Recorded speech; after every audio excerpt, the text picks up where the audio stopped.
E eu acho que a nota negativa da final fica pelo presidente da Real Federação Espanhola, Rubiales, porque, né, com o Hermoso falando justamente dela, ele deu um beijo na boca dela, um selinho, quando ele foi entregar a medalha de campeã mundial. A gente estava acompanhando, naquele momento, como todo mundo meio atônico, assim, o que aconteceu? Será que eles têm um relacionamento e a gente não sabia? Será que tem alguma intimidade? Foi um momento, eu comecei a entrar nos jornais espanhóis e tudo mais, e procurando, e a primeira manchete que eu achei no esporte da Catalunha era momento amoroso, momento tipo... era uma chamada até nesse... Eu falei, então... Eu falei, não, ridículo, eles devem ter um relacionamento e eu tô muito por fora. A gente ficou procurando, né? A gente se falando ali no privado, e tipo, mas será que eles tinham um relacionamento? E acho que assim, se eles tinham no passado, nada justifica isso, sabe? Tipo, ela até na live falou, ela fez a live depois e falou, foi no susto, não gostei. E momentos depois ela volta pra falar, gente, tava todo mundo na empolgação. Um monte de gente começou a recuperar foto, que ela dá selinho no irmão, falando, eles são assim, é da cultura deles. Independente se é da cultura deles ou não, ela não queria esse beijo. Ela foi pega de surpresa. Eu queria ver se ele ia dar um beijo, se fosse a seleção masculina. Ele ia agarrar na bochecha do cara e dar um beijo. Foi uma falta de respeito, cara. Foi ridículo. Foi assédio. O que ele fez com ela foi assédio. E eu acho que também em torno de tudo isso que tem acontecido lá, acho que eles estão tentando dar uma abafada, não sei. Mas foi assédio, foi ridículo, cara. Mas até um ponto que, né, vocês estavam citando sobre os jornais, né? Na Catalunha, gente, é muito importante ressaltar que o jornalismo esportivo beira muito os tabloides, assim, né? É um jornalismo tabloideiro. É um jornalismo de, fulano foi visto aos beijos com modelo XYZ. E eles costumam muito sexualizar as atletas por lá. A Catalunha é muito problemática nesse sentido. E eu acho que até por isso que não tá sendo falado dessa forma. Precisa ouvir o ministro se posicionar a respeito, né, do caso e falar que, olha, isso não tá certo, isso não pode acontecer.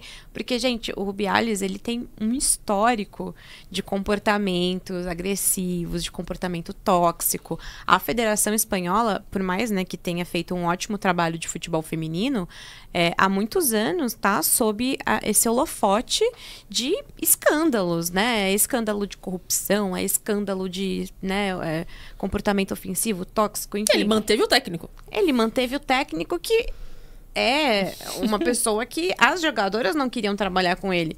Então, assim, eu acho muito importante a gente citar que, apesar de todo o trabalho bem feito, né, para fomentar o futebol feminino e tudo, a gente ainda está falando de federações, de instituições, entidades que são comandadas por homens.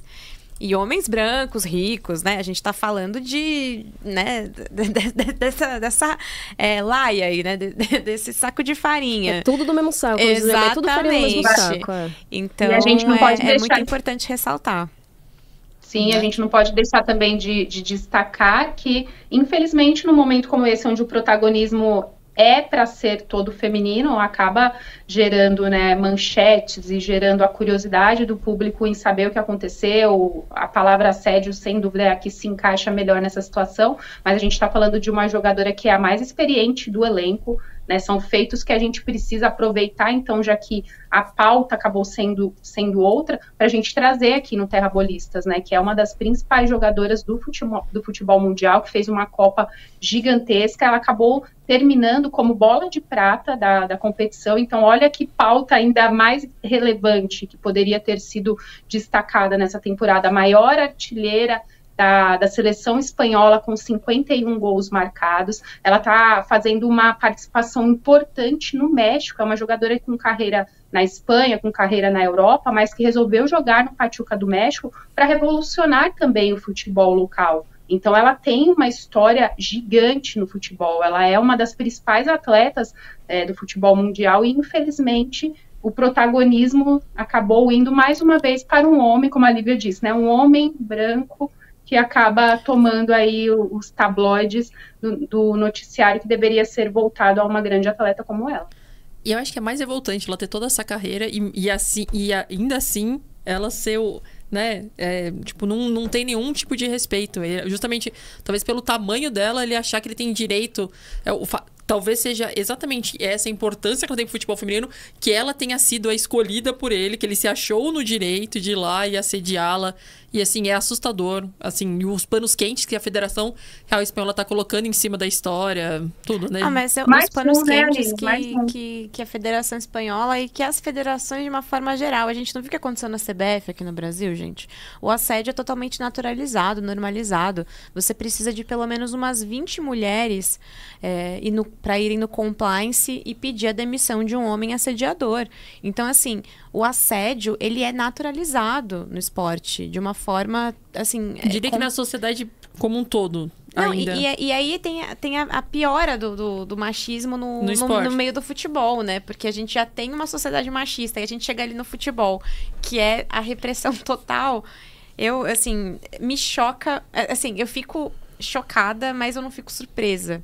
É aí que tá. O que é triste, né? O que é muito triste, né? É triste. Meu, a gente teve até técnico, né? Sendo investigado por...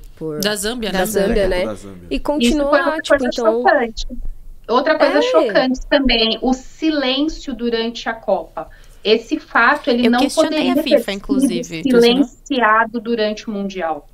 As jogadoras, elas estavam clamando. A gente sentia que elas não falavam por medo de represálias e até para tentar não estragar a disputa de uma Copa do Mundo que é muito importante para elas, mas dava a impressão, eu ficava agoniada toda hora que eu vi uma coletiva de imprensa com ele lá, super tranquilo, super calmo, e parecia que a jogadora estava falando, pelo amor de Deus, alguém faça alguma coisa. Então isso foi silenciado. Eu não concordo com a forma como a FIFA agiu em relação ao caso. Ele deveria ter sido afastado até a investigação ser concluída, e isso entristece muito, porque foi o auge, o momento máximo das atletas de Zâmbia no Mundial, onde elas justamente buscaram esse espaço para pedir socorro, e nada aconteceu.